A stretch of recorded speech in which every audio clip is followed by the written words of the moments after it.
que los diezmos no son un principio o no comenzaron en la ley. Los diezmos es un principio establecido en la Biblia que ya estaba desde antes.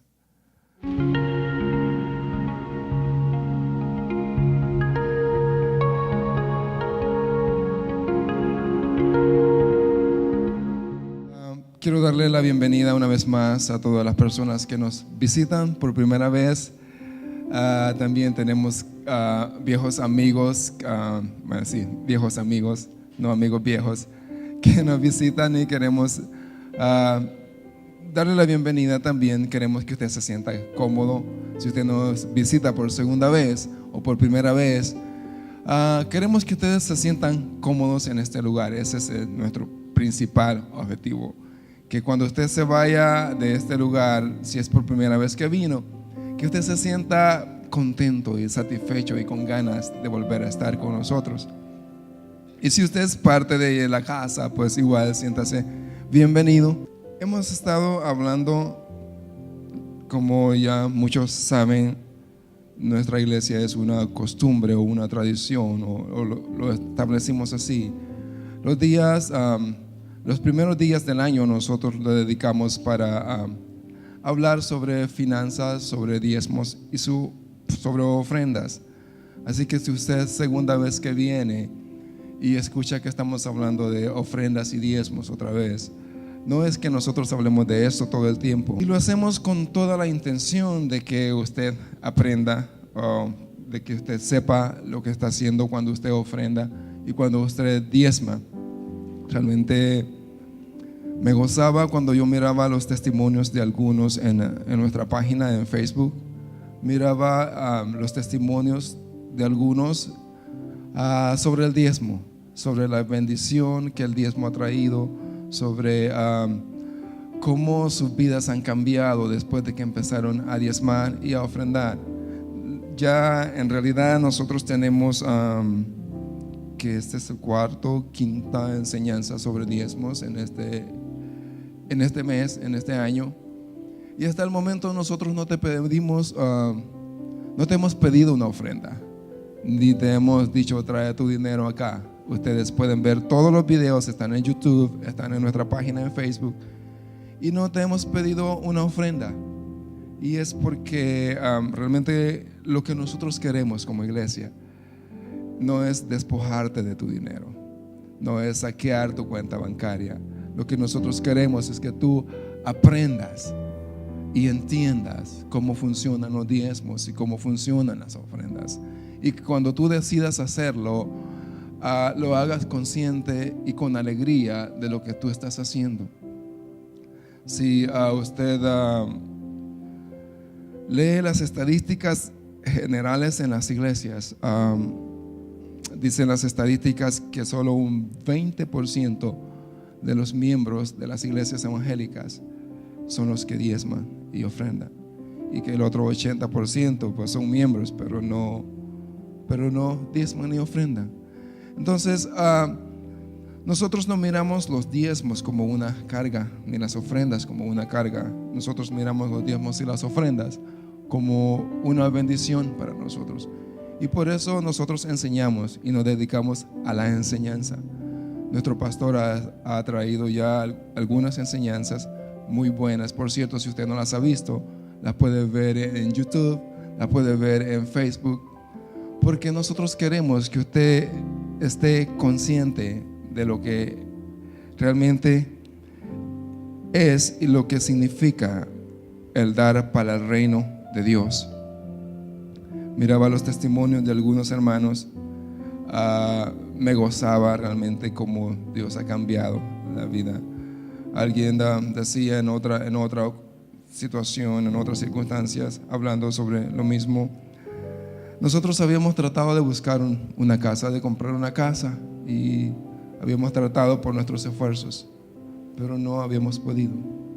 Y cuando empezamos a diezmar y a ofrendar, el Señor mismo fue abriendo puertas. Y ahora ustedes lo conocen acá, tiene su casa nueva. Nadie había vivido antes en esa casa, y es una familia de acá, de la iglesia, ustedes lo conocen. Entonces vamos a estar hablando sobre eso, vamos a seguir hablando sobre el tema. Realmente después de lo que nuestro pastor ha enseñado, después de las enseñanzas que nuestro pastor ha traído, ¿qué les puedo enseñar yo? Lo que puedo hacer es cerrar el libro y decir amén. Porque las enseñanzas han sido muy poderosas, muy, muy claras. Pero Dios los ama mucho a ustedes. También quiero dar la bienvenida a las personas que nos siguen en Facebook, a las personas que nos siguen en YouTube. Quiero darle la bienvenida, quiero agradecerles por el tiempo que ustedes se toman para estar con nosotros, para escuchar la palabra que acá se imparte. Y ya para ir entrando en lo que es el tema, quiero que leamos un versículo de la Biblia que se encuentra en Juan 8:32 y vamos a partir de ese versículo, esta palabra que estamos viendo acá.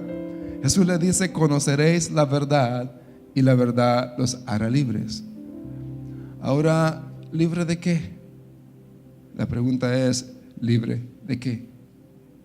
Cuando tú conoces la verdad de las cosas, es cuando realmente eres libre. Él les estaba hablando del pecado y ellos dicen: ¿por qué no dices que vamos a ser libres si nunca hemos sido esclavos?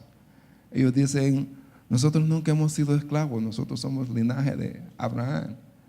Porque siempre hay una resistencia. Entonces Jesús les sigue hablando de lo que es cuando una persona peca, se vuelve esclavo del pecado. Pero en esta situación, en este momento, nosotros acá estamos hablando sobre lo que es los diezmos y ofrendas. Y usted dirá: ¿qué tiene que ver esto con diezmos y ofrenda? Pues es igual. Cuando usted conoce la verdad sobre los diezmos y las ofrendas, entonces es cuando usted es libre para hacerlo. Usted ofrenda y usted diezma con libertad y no se siente como que lo han robado, no se siente como que será que me bajaron. Cuando usted conoce la verdad sobre diezmos y ofrendas, es cuando usted va a ser verdaderamente libre para ofrendar. Las ofrendas son un principio establecido en la Biblia, la siembra y la cosecha. Nuestro pastor hablaba en las primeras enseñanzas sobre lo que es la siembra y la cosecha, y él explicaba más que todo qué es una siembra. Y yo quiero que leamos un versículo en la Biblia para tener una base que se encuentra en Génesis 8:22. Mientras la tierra permanezca, no cesará la sementera, la siega, el frío, el calor, el verano y el invierno, el día y la noche. Esto que ustedes ven acá son principios, son leyes establecidas en la palabra, son leyes establecidas por Dios en la tierra. Que mientras la tierra permanezca, no cesará la sementera, o sea, lo que es la siembra, y la cosecha, la siega, el frío y el calor, el verano y el invierno, el día y la noche. Ahora yo les pregunto, ¿han pasado ustedes un tiempo donde no ha habido noche, donde no ha habido día? ¿Ha pasado un invierno donde no ha habido frío? A veces un poco caliente ahí, pero siempre necesitamos un suéter. ¿Por qué? Porque son principios establecidos por Dios. Son leyes que están establecidas por Dios. Pues dentro de esas leyes, dentro del calor y el frío, el invierno y el verano, está lo que es la siembra y la cosecha. O sea, es algo que siempre va a existir.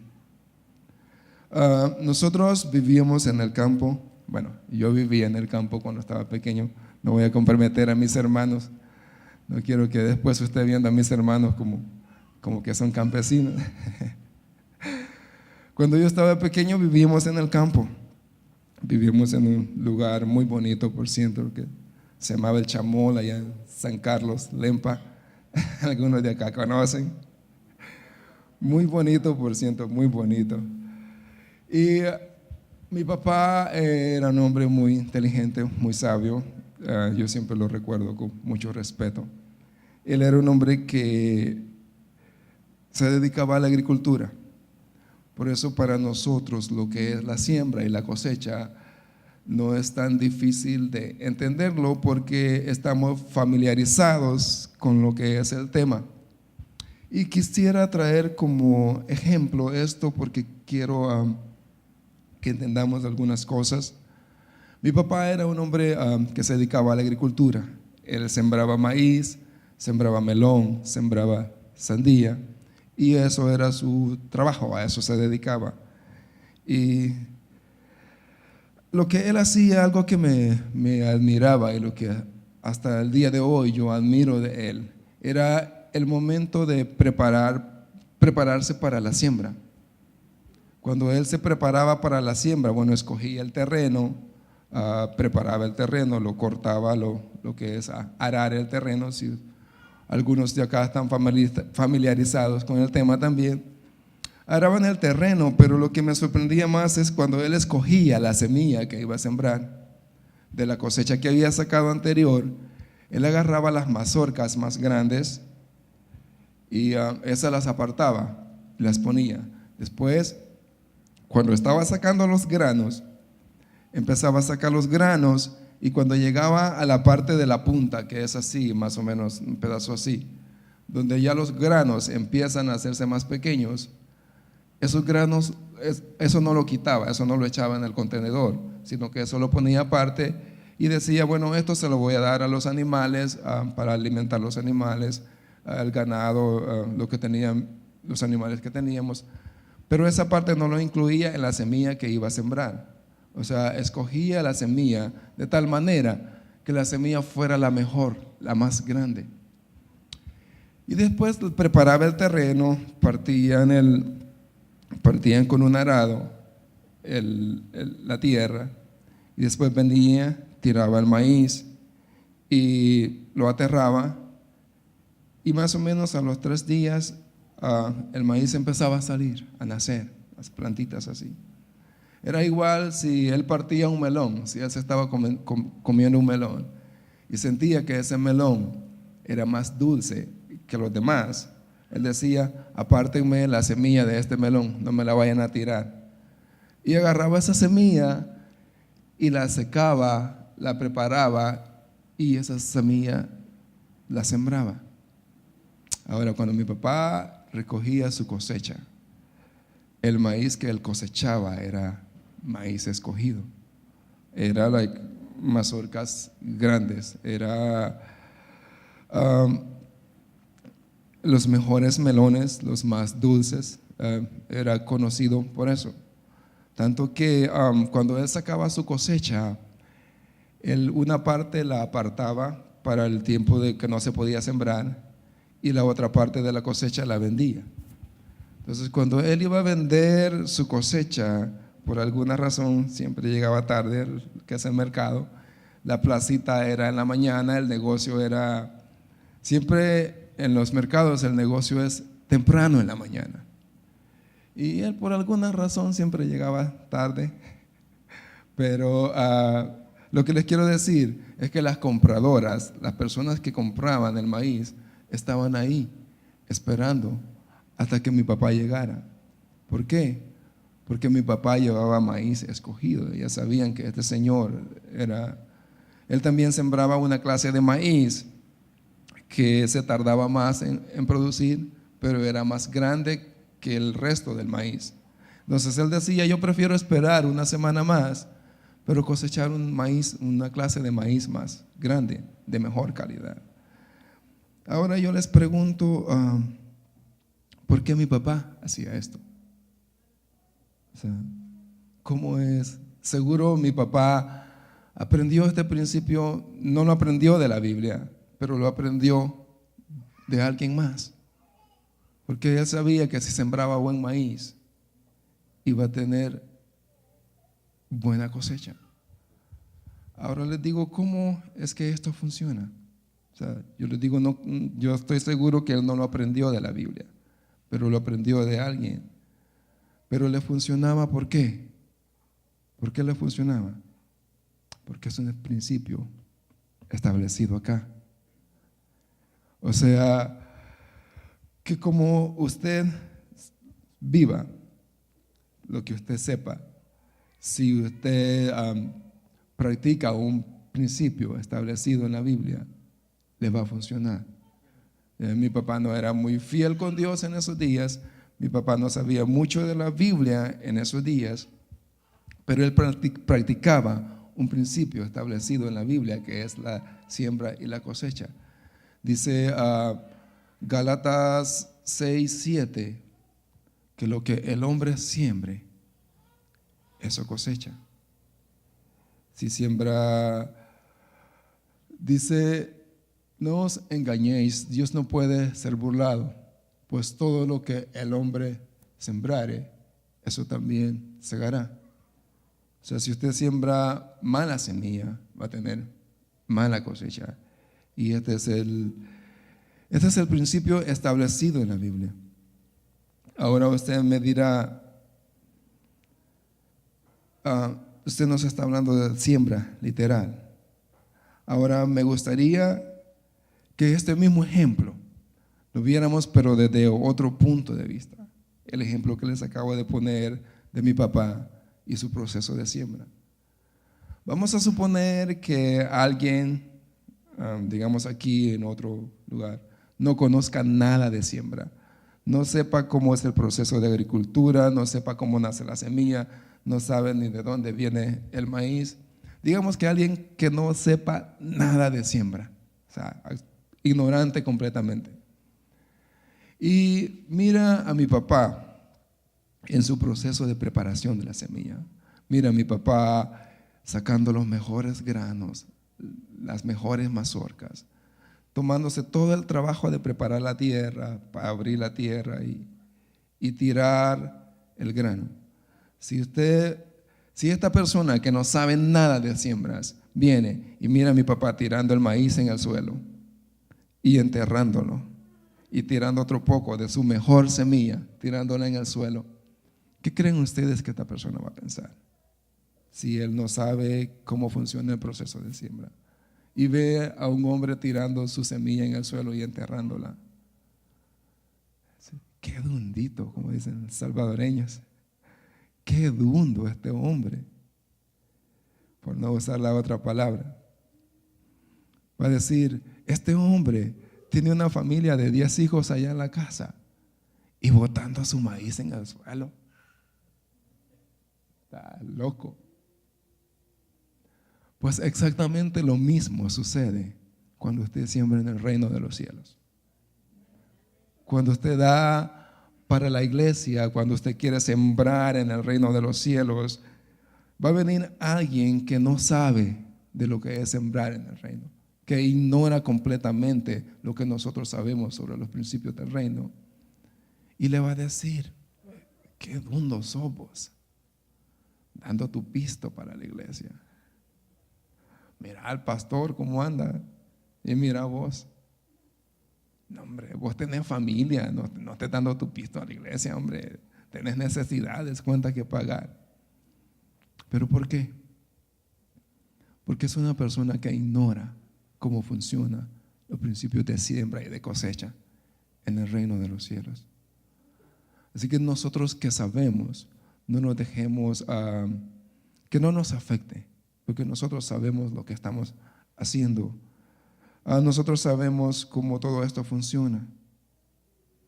Usted me dirá, me está hablando de una siembra literal. Pues en lo literal, en lo natural, las cosas funcionan así. Ya sabemos, si usted siembra algo. Pero ¿cómo funciona el dinero?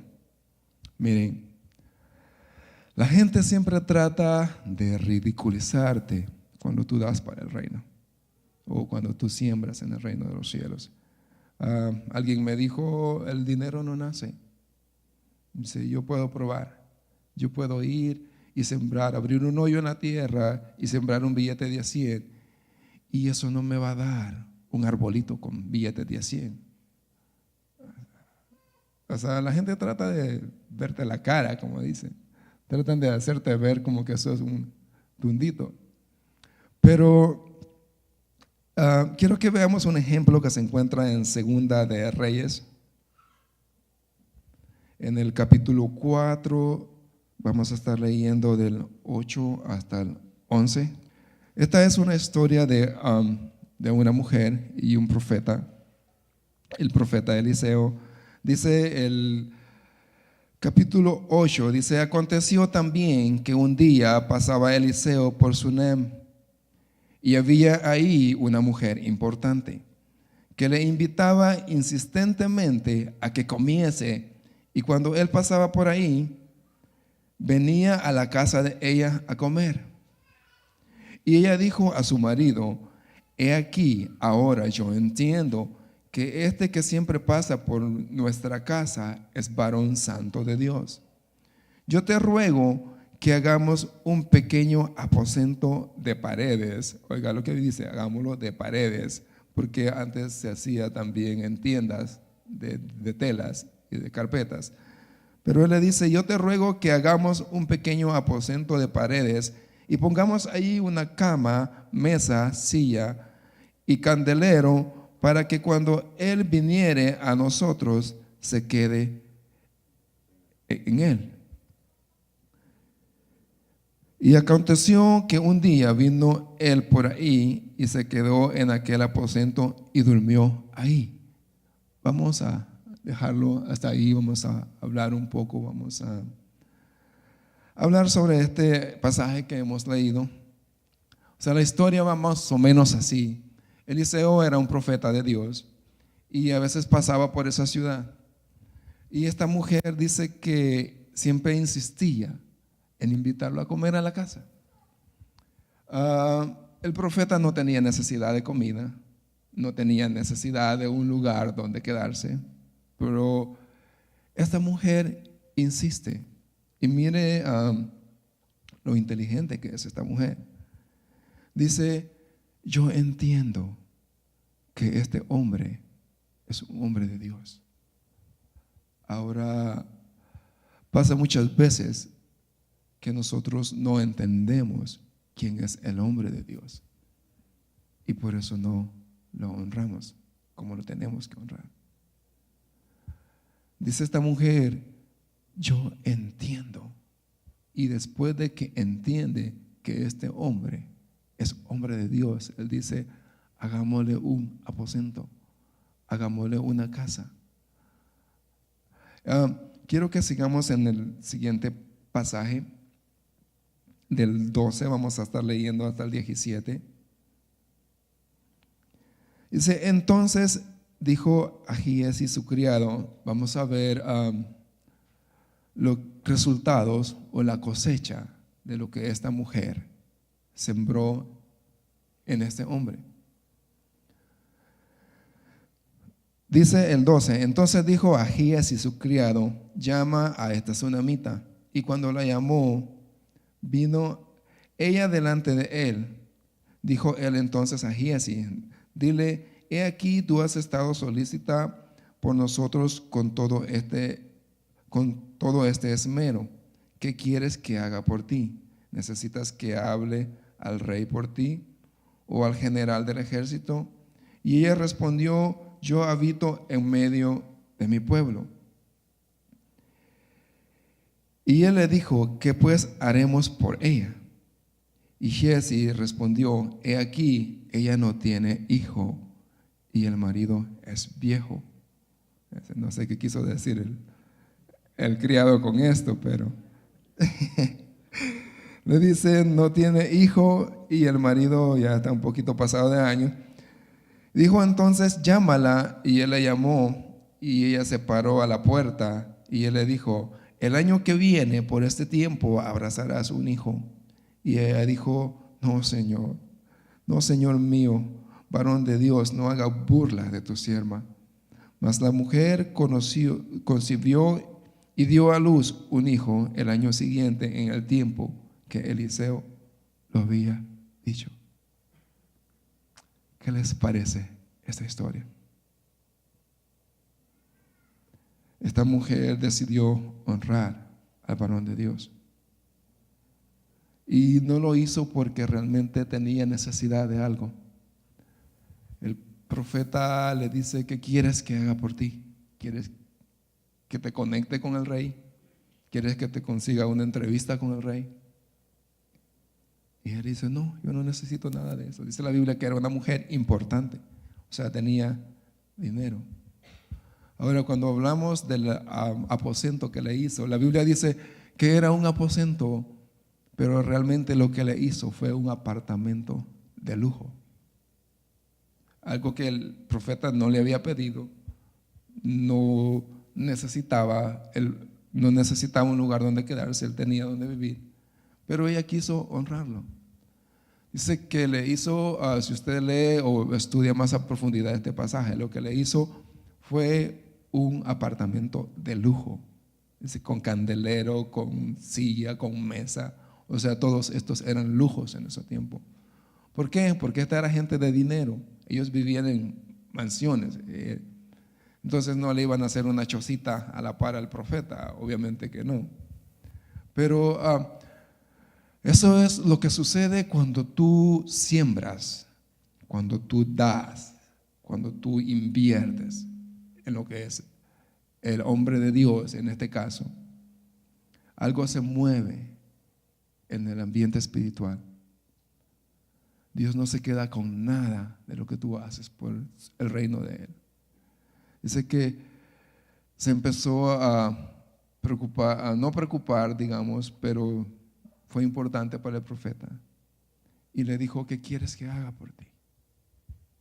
Cuando tú inviertes en el siervo de Dios, cuando tú honras al hombre de Dios, en el cielo se reúne el Padre, el Hijo, el Espíritu Santo, y dicen: ¿qué vamos a hacer por este hombre que ha honrado a uno de sus pastores o a uno de sus hijos? Eso es lo que se da acá. Le dice al criado: ¿qué vamos a hacer? Ya le preguntamos y ella no necesita nada. Entonces le dice el criado: no tiene hijo.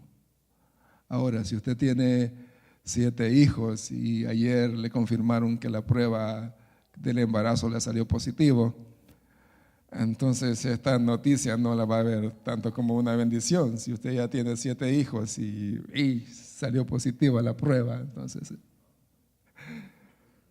no lo va a ver tanto como una bendición, ¿verdad? Pero que ya tiene 7 más 1, 8.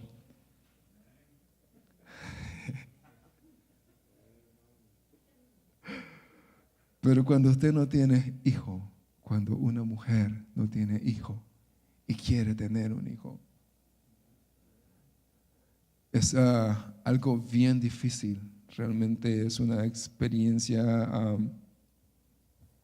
es como un complejo, por decirlo así, que las mujeres tienen cuando quieren ser madres y no pueden. Y lo peor es que no tienen ninguna esperanza. La gente le dice: puedes adoptar, todos los niños son bonitos. Puedes adoptar, sí, es cierto, todos los niños son bonitos, pero usted al suyo lo mira más bonito que todos. Al que tenga carita de sapito ahí, pero para usted son los más bonitos del mundo. Si no, mire el Facebook, cuando tú abres el Facebook, ahí la foto de tus niños ahí. Eso, si todos los niños son bonitos, sí es bonito adoptar, pero no es igual cuando tienes la mujer, un hijo de tu vientre. Cuando tú estás esperando a quién se va a parecer, a la mamá, al papá, y a la final se parece a la suegra.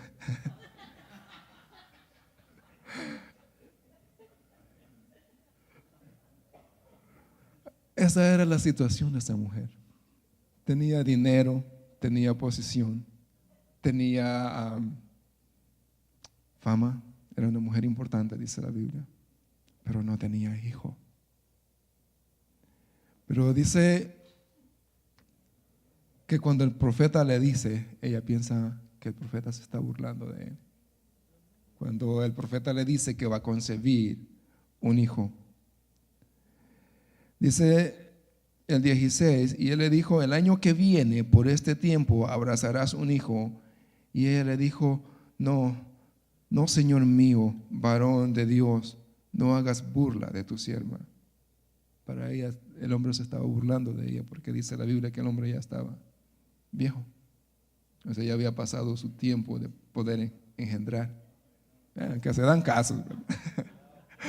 Aunque se dan casos, ¿ya? Ahora yo les pregunto, a los constructores o a los que trabajan en remodelación acá, en este lugar, o los que nos están viendo por Facebook y saben de construcción, yo les pregunto, ¿cuánto cuesta construir un apartamento? Digamos, un apartamento de lujo, una adición a su casa para que el varón de Dios se quede ahí. Por ejemplo, hay personas aquí que viven lejos y a veces el pastor las va a visitar. Y si usted dice, bueno, le voy a hacer una adición ahí con cuartitos para los hijos de la familia pastoral cuando se queden, así, no tiene que manejar de regreso cuando viene a visitarnos, se queden aquí. ¿Cuánto creen ustedes que les costaría eso? Deme un número ahí. $100,000, dice. ¿Qué tan lujoso se lo va a hacer? Mármol, canatap de mármol, piso de Brazilian cherry, el piso. Digamos $100,000. $100,000. Ahora yo les pregunto, ¿cuánto vale uno de sus hijos?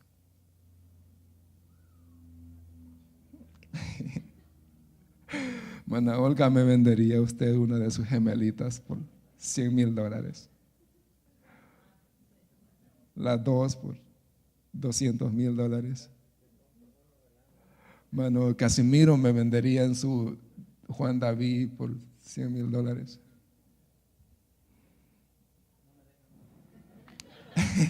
Lo está pensando, dice.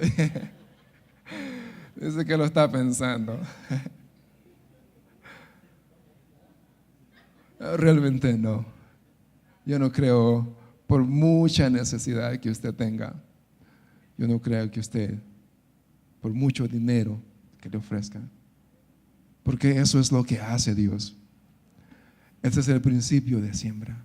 Esta mujer, digamos que invirtió $100,000 en el apartamento que él hizo al siervo de Dios, pero Dios le dio mucho más que eso. ¿Por qué? Porque esos son los principios de siembra que leíamos. Usted siembra un grano de maíz, obtiene una mazorca con mucho más granos de lo que sembró. Así funcionan las siembras. Así funcionan las cosas en el reino de los cielos. Así que no se trata de que usted va a sembrar un billete de a 100 y le va a dar un arbolito de billetes de a 100. Las cosas no funcionan así con nuestro Dios. Así que si a usted le dicen a alguien algo así, usted ya sabe. No se sienta, no se deje intimidar por las cosas que la gente dice, porque siempre que la gente hace burla de lo que usted hace por el reino del cielo, tenga por seguro que eso es un ataque al reino de los Dios, al reino de los cielos, al reino de Dios. Es un ataque directo. Ahora, usted me dirá, esta es la bendición de dar, de sembrar. Ahora si hablamos un poco de diezmos. ¿Qué son los diezmos? Los diezmos son el 10% de su ganancia. Alguien me decía, ¿por qué tenemos que diezmar? Me dice, yo quiero saber. Me dice, yo no estoy peleando con usted ni con la iglesia, yo no soy cristiano, no voy a ninguna iglesia, pero yo he escuchado, me dice, que en las iglesias les exigen el diezmo a la gente. Me dice, ¿por qué tenemos que diezmar? ¿Por qué? O sea, ahora yo les pregunto a ustedes lo mismo, ¿por qué tenemos que diezmar? Es una pregunta bien difícil. Me dijo, si Dios no necesita dinero. Es cierto, Dios no necesita dinero. Pero algunas personas empezaron ahí, cristianas también, a decirle, mire que la iglesia tiene biles, que no sé qué, que realmente el objetivo de los diezmos y las ofrendas, Dios dice, si yo tuviera hambre, yo no te pediría a ti. Si yo tuviera sed, yo no te pediría a ti. ¿Acaso yo como o bebo sangre de toros? Porque estas eran las ofrendas que se traían en ese tiempo. Traían un animal, lo degollaban y la sangre la dejaban caer en el fuego y ese humo subía. Entonces Dios le dice, si yo tuviera hambre, yo no te pediría a ti. Si tuviera sed, no te pediría a ti. Ahora, entonces, ¿por qué los diezmos y las ofrendas si Dios no necesita dinero? El pastor hablaba sobre esto hace unas enseñanzas atrás. Lo que dice es, traigan los diezmos al alfolí, Malaquías 3:10. Traigan sus diezmos al alfolí y haya alimento en mi casa. O sea, ¿qué es lo que a Dios le preocupa en sí? Él no pide nada para él. ¿Qué es lo que dice? Haya alimento en mi casa. Y quienes vivían en la casa de Dios en ese tiempo eran los levitas. Los levitas era la tribu que Dios escogió para que se encargara de todo lo que eran los rituales religiosos y todo lo que era el servicio en el templo. Ellos no trabajaban, ellos vivían de las ofrendas y de los diezmos que la gente traía. Entonces, eso es lo que Dios quería, que hubiera alimento en su casa. Ahora, si lo traemos en nuestros tiempos, alguien me decía, el pastor me estaba pidiendo los diezmos. Dice, pero yo le dije, usted no es levita. La Biblia dice que yo tengo que traerle mis diezmos y mis ofrendas a levita. Y yo le digo, pero usted tampoco es judío. Ese era un trato que Dios había hecho con el pueblo de Israel. Me dice, si él no es levita, la Biblia dice que se lo tengo que llevar a levita. Y dice, pero usted tampoco es judío. Entonces, ¿en qué quedamos? Lo que pasa es que sea judío o sea salvadoreño, siempre la gente que trabaja en el evangelio también necesita mantenerse. Y está establecido en la Biblia, dice Pablo, el que trabaja en el evangelio, el que predica el evangelio, que viva el evangelio. O sea, y no hay ninguna controversia en eso, es así de simple. Para eso son los diezmos y las ofrendas. Pero la gente tiene tanto problema porque realmente no quiere ver al hombre de Dios próspero. Y esto es un ataque directo a lo que es el reino de los cielos. Porque ¿qué pasaría si yo soy un ejemplo? Yo cuando estaba pequeño y miraba las situaciones, las necesidades que pasaban los pastores que llegaban a la iglesia, dije, no, yo cuando sea grande lo menos que quiero hacer es pastor. ¿Por qué? Porque nadie quiere vivir en necesidad. La gente piensa que el vivir por fe, él decía, no, voy a vivir por fe. La gente piensa que vivir por fe es vivir muerto de hambre, es vivir comiéndose las uñas, es vivir. Y sí, era una tradición. O sea, la gente decía, nos sobró esta comida, se la voy a llevar al pastor. Estos zapatos ya tienen un hoyo, yo creo que el pastor los puede seguir usando. Total, es abajo en la suela, no se ve. Y cuando el pastor se hincaba en el altar a orar,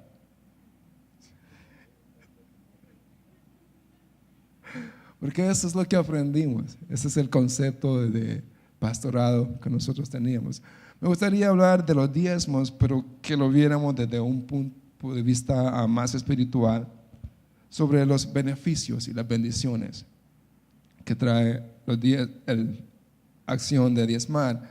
Me gustaría que leyéramos en Job, en el capítulo 1, versículo 9 y 10. Respondiendo Satanás a Jehová, dijo, ¿acaso teme Job a Dios en balde?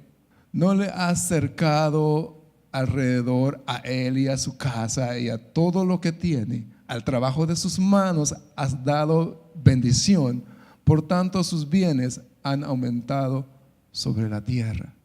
Pregunta: ¿qué es lo que ven ustedes en esta escena? En lo que acabamos de leer, ¿qué es lo que ustedes ven? ¿Qué es lo que ustedes pueden sacar? Dice: no le has cercado alrededor a él y a su casa. A todo lo que tiene, al trabajo de sus manos, has dado bendición. Por tanto, sus bienes han aumentado en gran manera. Les voy a decir lo que yo veo en esa escena. Lo que yo veo es lo que nosotros no podemos ver con nuestros ojos a lo natural. Esta es una situación que se está dando. Dice que los hijos de Dios vienen a dar sus cuentas delante de Dios, y entre ellos se cuela Satanás. O sea, está como Dios pidiendo cuentas. Esta es una historia real. Esto no es cuento de hadas, esto sucedió. Y dice que vino Satanás, y cuando llega Satanás le dice Dios: no has considerado a mi siervo Job, varón temeroso y justo, que no hay otro como él en la tierra. O sea, esto se está dando, si usted entra en lo que es el pasaje, es una situación que se está dando en las esferas espirituales.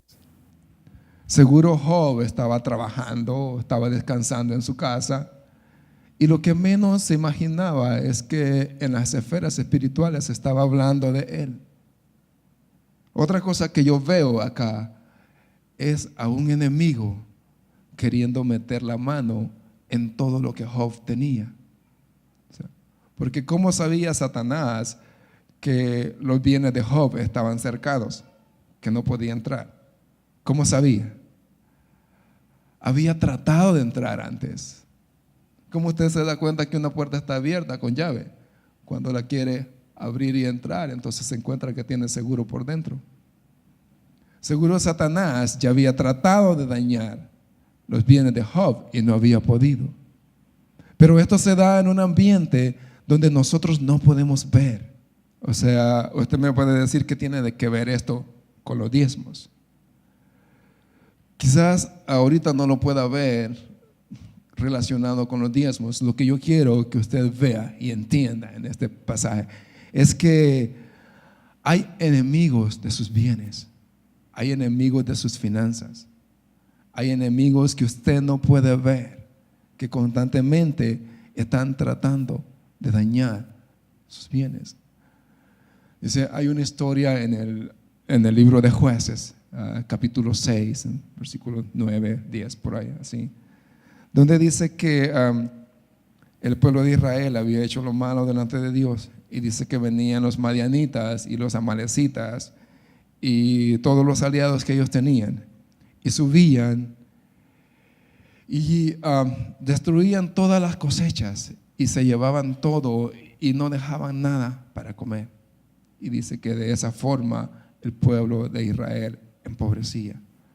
O sea, es lo que hacen tus enemigos. Tus enemigos quieren destruir todo lo que tienes para mantenerte en la pobreza.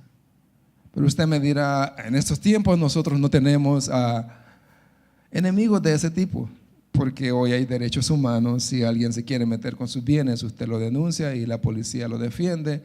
Hay leyes que nos protegen. Pero si yo les dice la Biblia que cada vez que los israelitas sembraban, subían los amalecitas y los madianitas y destruían y se robaban todos los que tenían.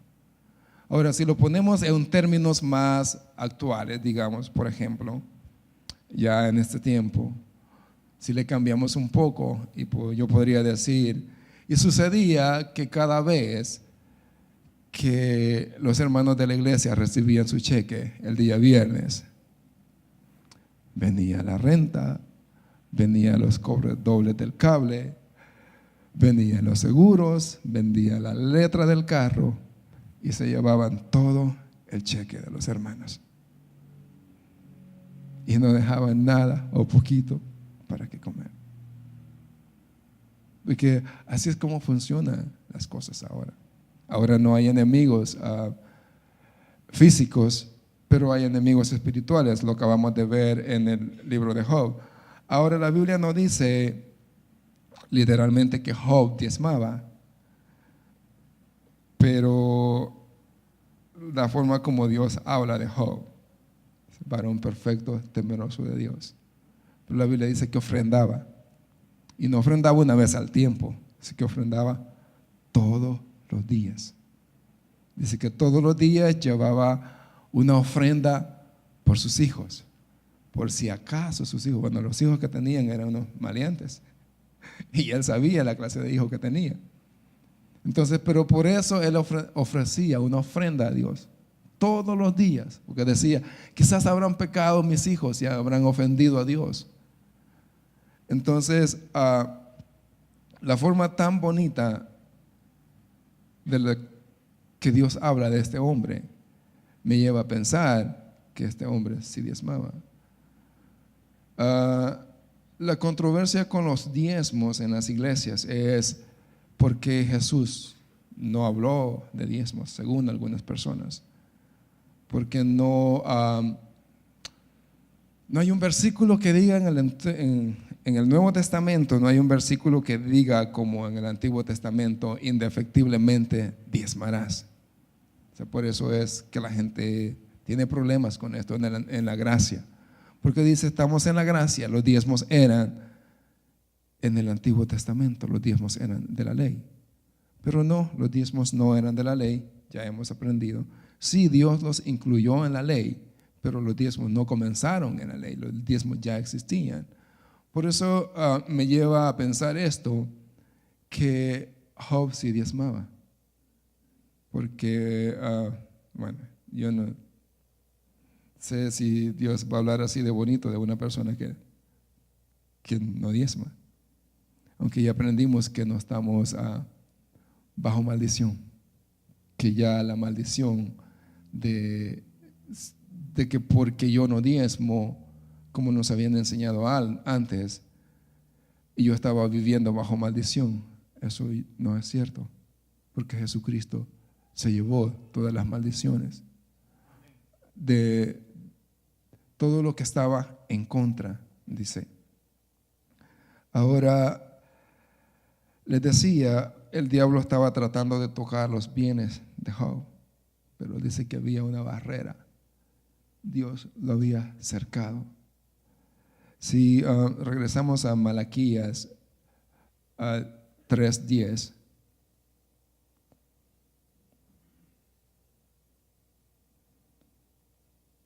y incluimos también el 11, vamos a leer el 10. Dice, traed todos los diezmos a la fodí y haya alimento en mi casa. Y probadme ahora en esto, dice Jehová de los ejércitos, si no os abriré la ventana de los cielos y derramaré sobre vosotros bendición hasta que sobre y abunde. Reprenderé también por vosotros al devorador, y no os destruirá el fruto de la tierra, ni vuestra vid en el campo será estéril, dice Jehová de los ejércitos. Si comparamos estos versículos con los que leímos en Job, ¿les encuentran algún parecido? Dice que si traes los diezmos, Dios te va a bendecir. No solo eso, también te va a proteger de los enemigos. ¿Cómo es que Job vivía? Job vivía cercado. Entonces, ¿qué es lo que provoca eso? O sea, las bendiciones, aprendíamos con nuestro pastor, las bendiciones vienen por practicar principios que están establecidos en la Biblia. ¿Por qué el pueblo de Israel fue tan próspero? ¿Por qué los judíos son tan prósperos hasta el día de hoy? Si usted alguna vez lo han invitado, ha manejado aquí por la área de Potomac, si lo han invitado a algún cumpleaños o ha ido a visitar a algún amigo por ahí. ¿Cuántos tienen un amigo que vive en Potomac? No digo que no, pero La pregunta es, ¿por qué? ¿Quiénes son los que viven en esa área? Judíos. Y yo paso por ahí porque yo trabajo por ahí. Estuvimos trabajando en una escuela de judíos. O sea, era una escuela específicamente para personas judías. O sea, ellos se hacen sus propias escuelas, tienen su propio sistema de educación. ¿Pero por qué? Porque son gente próspera. Ahora, ¿por qué esta gente prospera donde quiera que llega? Porque practican los principios que están establecidos en la Biblia. Dice la Biblia que Dios les incluyó los principios en la ley. Y ya sea, ellos lo practicaron por ley, porque tenían que hacerlo. Pero aún habiéndolos practicado por ley, esto les produjo bendición. Porque dice la Biblia que la bendición de Dios es la que te enriquece. Pero la bendición de Dios viene por practicar sus principios. A veces nosotros confundimos las cosas, creemos que más que todo en el ambiente de Pentecostés, donde todo es espiritual, donde todo es en base a oración. Y yo no estoy en contra de eso. Nosotros creemos en todo eso también, pero también creemos que tu bendición no viene por orar, tu bendición viene por practicar principios establecidos. O sea, a veces nosotros creemos que cuando dice la bendición de Dios es que va a venir una varita mágica y rico, otro millón. De esa forma entendemos nosotros el Evangelio algunas veces. Que yo oro, oh Señor, dame $1 millón. Se sirvieron. Bueno, yo miraba muchas caricaturas cuando estaba pequeño. Y un hombre se encontró con el pozo de los deseos. El pozo de los deseos era que te concedía todo lo que lo pedías. Y le dice, oh pozo de los deseos, yo quiero $1 millón. Y el pozo de los deseos le contesta abajo y le dice, yo también. Así es como entendemos a veces el Evangelio. Es que yo digo, Señor, ábreme las puertas de los cielos. ¿Sí? Dice que va a abrir las ventanas, pero es por medio de practicar un principio establecido en la Biblia. Las bendiciones dice que va a ser cercado. Usted me va a decir, bueno hermano, pero Job después le fue de la patada. O sea, aunque suponiendo que diezmaba, después a Job le fue de la patada. Y pasó todo lo que pasó, perdió su casa, perdió su familia, se le murieron sus hijos. Pero a veces nos enfocamos en eso, en lo que sufrió Job, pobrecito.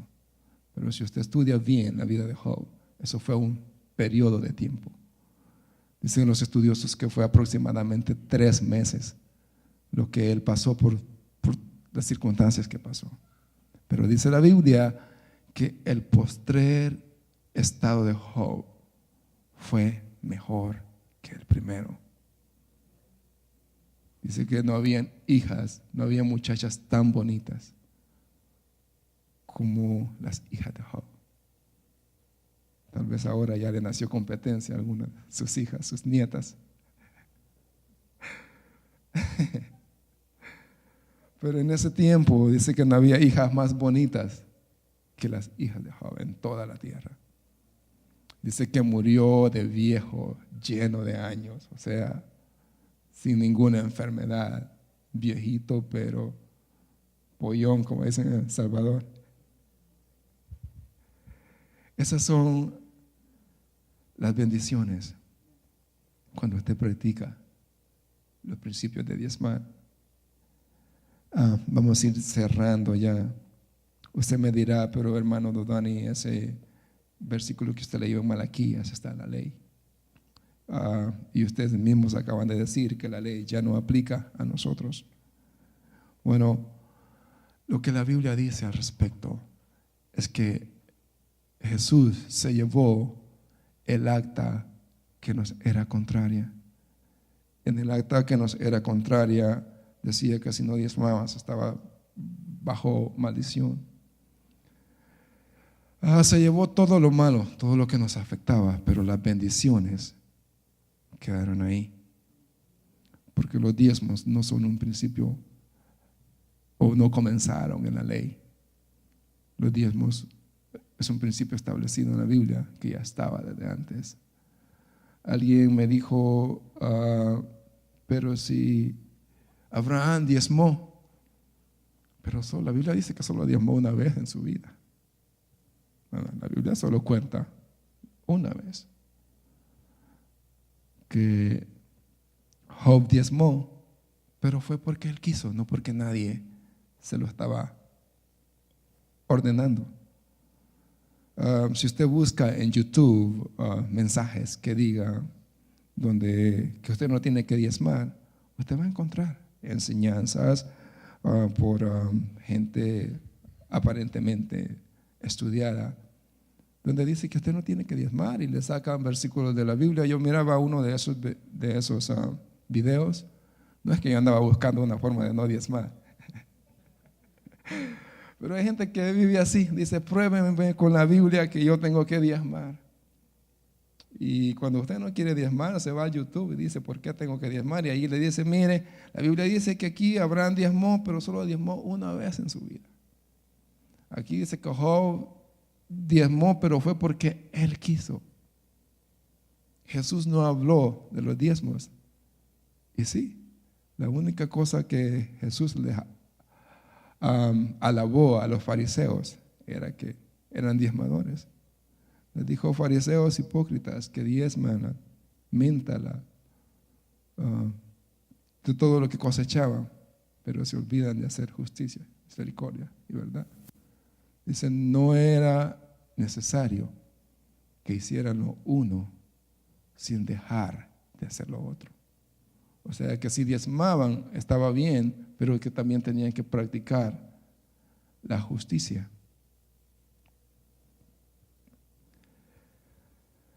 De esta forma nosotros enseñamos, ya para ir terminando, no te exigimos que traigas dinero, no te expulsamos de la iglesia, sino diezmas. Nosotros nos dedicamos a enseñar, porque estamos seguros que el conocimiento de la verdad es lo que te va a hacer libre. Es lo que va a hacer un cambio en tu vida.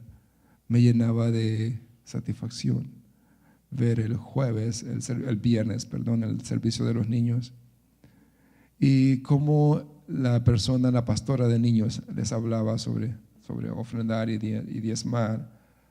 ¿Por qué? Porque ellos son niños y están aprendiendo. Y si ellos aprenden el principio de diezmar y ofrendar a esta edad que tienen, no van a tener problemas cuando sean grandes y sus vidas van a ser muy bendecidas. Nosotros alcanzamos bendición por parte de mi mamá, porque mi mamá, por fe, por intuición, por lo que sea, por guianza de Dios, empezó a diezmar, aún en aquellos tiempos donde nos enseñaba mucho. Nosotros alcanzamos bendición, protección. En nuestro país hubo una guerra civil, de 11, 12 años más o menos. Mi mamá tenía hijos varones grandes. Mis hermanos trabajaban viajando en camión de un lado para otro en la noche a todas horas. Y nunca uno de nosotros sufrió un daño. Nunca uno de nosotros pasó. Recuerdo, yo tenía como 14 años cuando la guerra todavía estaba a punto de finalizar. Y yo había ido a visitar a mi papá, donde vivíamos en el campo, ¿se acuerdan? Y en el campo no hay leyes. Y los rebeldes eran los que tenían el control. Y pasaron reclutando a todos los muchachos que tenían entre 12 y 16 años Y yo estaba en esa edad, yo tenía como 14 años, 13, por ahí así. Si ya tenía 12 años, te llevaban y te entrenaban para la guerra.